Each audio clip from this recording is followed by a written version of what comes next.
Charles Barkley had an awful lot to say about Skip Bayless when Shannon Sharpe decided to be bought out from his contract. 'Cause for the record, Charles Barkley never liked him. Skip Bayless always takes cheap shots at everybody. I never liked Skip Bayless. The only reason why, to me, he personally gets ratings is because people love to hate him. Yeah, it's his show pretty much. Shannon Sharpe just had enough of it. You could tell. He also took cheap shots at Shannon Sharpe saying Brady was better than you. First of all, they were two different positions, and you never even played professional sports. Oh, you're jealous of Brady. I'm like, well, who are you to take cheap shots? So, Shannon Sharpe had enough of them. But anyways, Charles Barkley, I remember one time he was on, I don't know if it was Rich Eisen podcast or whatever, or his show. This is the one guy he would really like to kill is Skip Bayless. He was obviously saying it as a joke.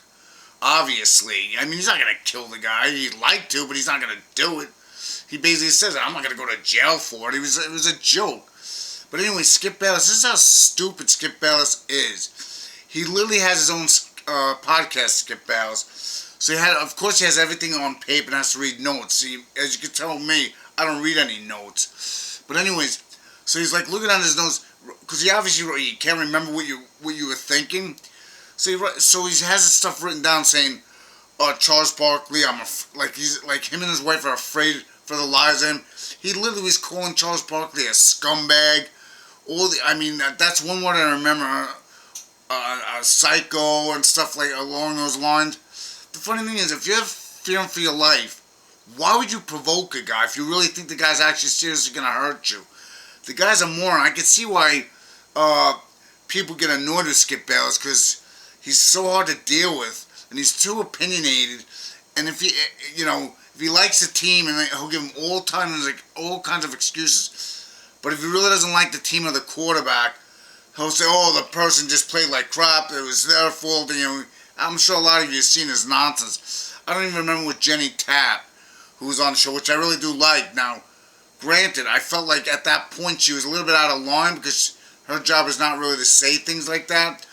But anyways, he's talking about Mike McCarthy, being overweight, out of shape, and she got mad, says, what does that have to do with him coaching? Because Skip Bayless is always bragging about how he's in this great shape, how he can handle himself. Yeah, then why you saying you're afraid of Charles Barkley? I mean, he's got such a big mouth, and if you notice, Jenny Tapp's not on the show anymore, because Skip Bayless is hard to deal with, and he's in charge. So when they hire people, it always goes by who Skip Bayless wants to hire. It's not up to the producers or Fox. It's up to him. So some people speculate maybe Stephen A. Smith will go there. I don't know. I think their bit when they did together, and ESPN was getting old anyways, and plus he's still on a contract with ESPN. Plus he's not going to get paid nearly as much from FS1.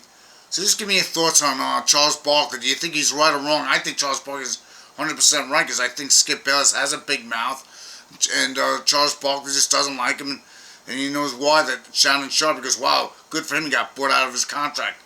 Please hit the notification, please hit the bell, and please hit the subscribe button, and please hit the like button, and I'll talk to you later.